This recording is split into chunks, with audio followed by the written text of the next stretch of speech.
Be all you can be. While it wasn't the recruitment motto when I first enlisted in the U.S. Army in 2008, I still remember being motivated by it growing up. When I left the U.S. Army in 2016, I still embodied this motto, and I was determined to make my transition to civilian life a successful one. During my transition, I utilized every opportunity given to me by the Army Career Assistance Services. I began my pre-enrollment in VA healthcare benefits, attended multiple seminars, built my network, and prepared myself and my family for what was on the horizon. By doing so, I was able to purchase a new home for my family, and networking provided me the opportunity to start a new career as a police officer with the Department of Defense. This new career also allowed me to continue service to both my community and my country. I also found a new band of brothers and sisters to bond with, since most of the officers I served with were veterans. Despite these positive changes, something was missing in my life. I saw issues plaguing my community, things I wanted to change, but I did not have all the skills or credentials required for a career that could fix those issues.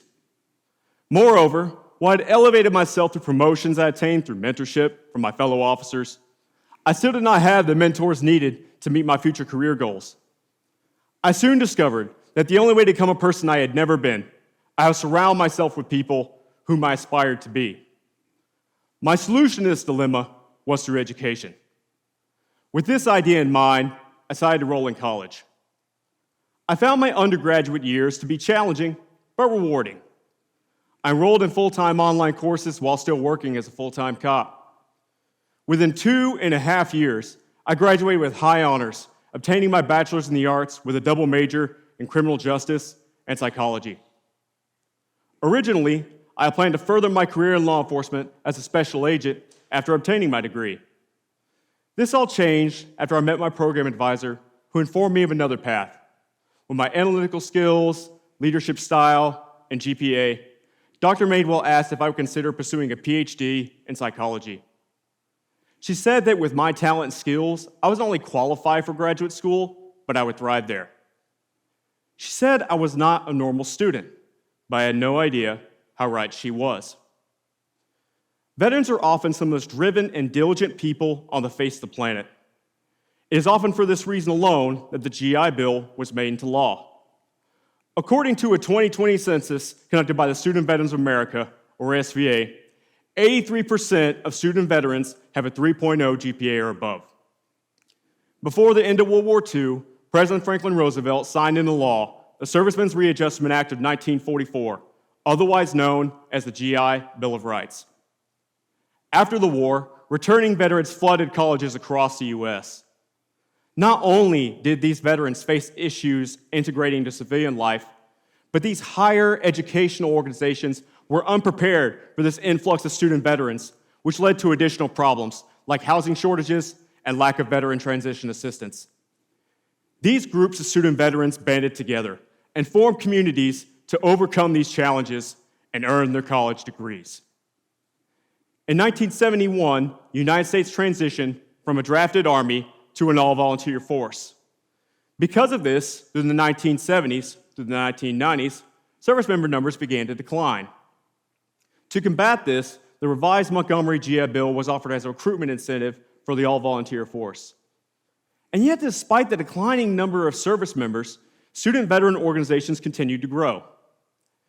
These student veteran groups formed on campuses after conflicts in Korea and Vietnam, like those at Northern Illinois University and the University of Wisconsin-Madison, still exist today. These veteran groups, like the Student Veterans of America, are what empower veterans to achieve their educational and their professional goals. They also help to empower mine.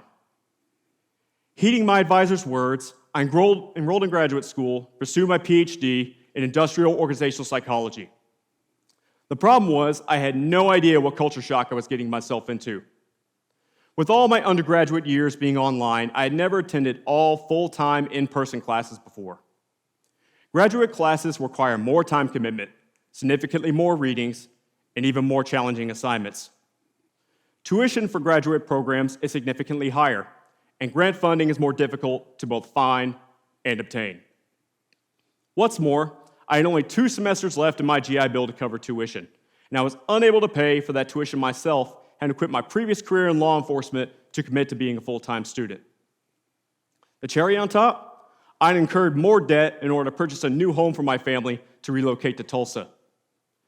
Due to this relocation need, I also lost the community of veterans that I belonged to. When I had previously felt as a big fish in a small pond, I soon felt myself a minnow in the ocean, and graduate school was a shark that would eat me. Despite these challenges, I took the plunge. My new student advisors told me that I needed to speak with the director of the Student Veteran Success Center at my university. This is where I found my current SVA chapter.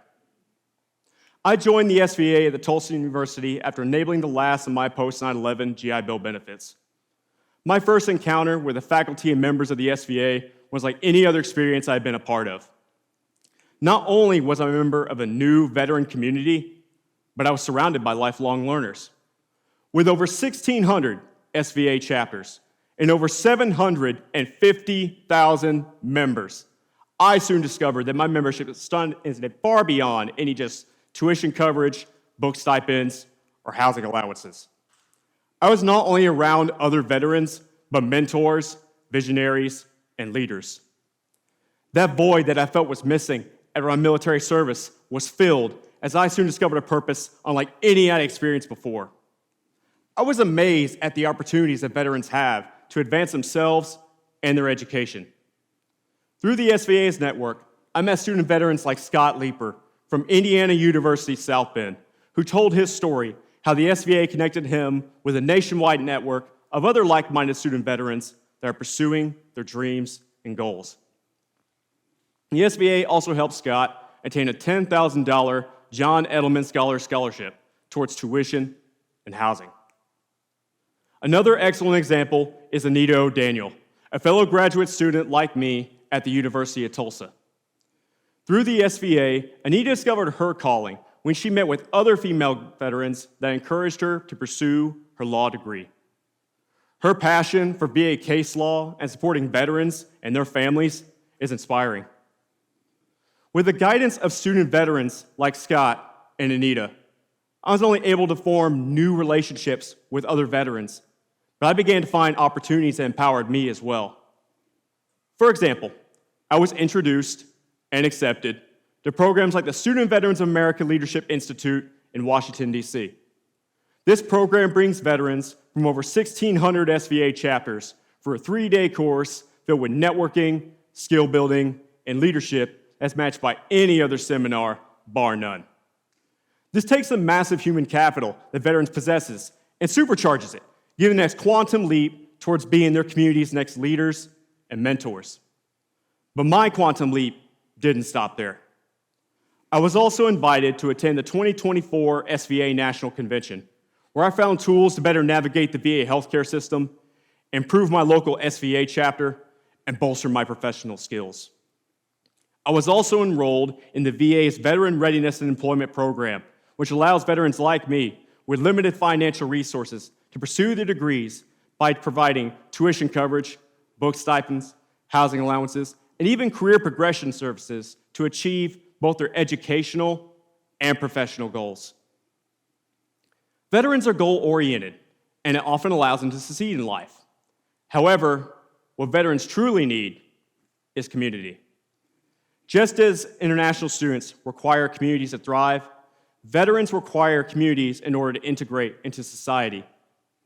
Both groups require a neoculturation phase to occur in order to integrate into their new educational communities.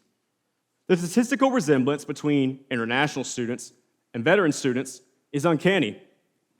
According to SVA census data, 72% of student veterans complete their degrees with a 3.35 GPA or above, while 74% of international students complete their degrees with a 3.45 GPA or above. Those numbers are quite astonishing, but as the two groups are compared, this is where the difference between international students and veteran students begins to broaden. To begin, veterans consist of only 1% of the entire United States population, but in that population, they are the most diverse community. Despite this, service members and veterans are some of the tightest knit groups that exist in the U.S. During military service, service members discover a process of self-actualization through a physical, emotional, and spiritual bond they develop with their battle buddies. After the service, veterans often encounter issues self-actualizing since they no longer fit on the third and fourth level of Abraham Maslow's hierarchy of needs. This creates a void in the veteran, which is widened by disabilities caused by trauma they survived in the military service, such as PTSD, anxiety, or depression. Why is this different from other students with disabilities? Veterans do not have inherited disabilities, but acquired disabilities. While someone who was born disabled may be aware of services available to them to be successful in education due to lived experience, veterans are not often aware what services are available to them. These disabilities, whether physical or mental, create more obstacles for veterans to maneuver in order to be successful in education. Many veterans may not even realize they have disabilities due to recent separation from military service.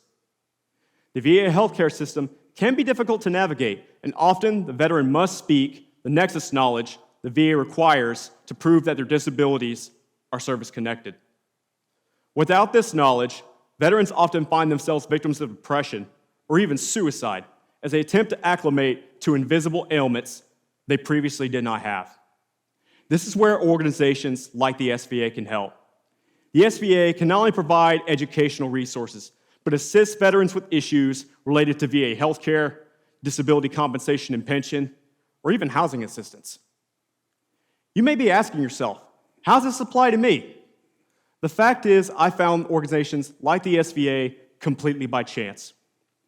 Due to university regulations, student veteran organizations cannot automatically subscribe student veterans to distribution lists as they enroll in universities. Because of this, veterans have to opt in for these services. But they cannot opt in for these services if they don't know they exist. I knew that with me, being a student veteran for years, and that these opportunities were known to me, it must be the same for other veterans. You can be that change. If you know a veteran, please reach out to them and introduce them to organizations like the SVA. Any veteran or service member that is pursuing education can join the SVA. They may also qualify for educational benefits from the VA or from nonprofit organizations. This collaboration promotes the integration of veterans into civilian communities. Be all you can be. I believe that motto still holds true today, both during and after a veteran's exit of military service. It is my belief that veterans have one of the largest pools of human capital on the face of the earth. It is through the empowerment of this untapped human capital that we create the next generation of leaders and mentors that in turn will create generational wealth for veteran families and their communities. I believe this, and I know this, because veteran education is veteran empowerment. I hope that you will all join me so that we can be all we can be, and more. Thank you.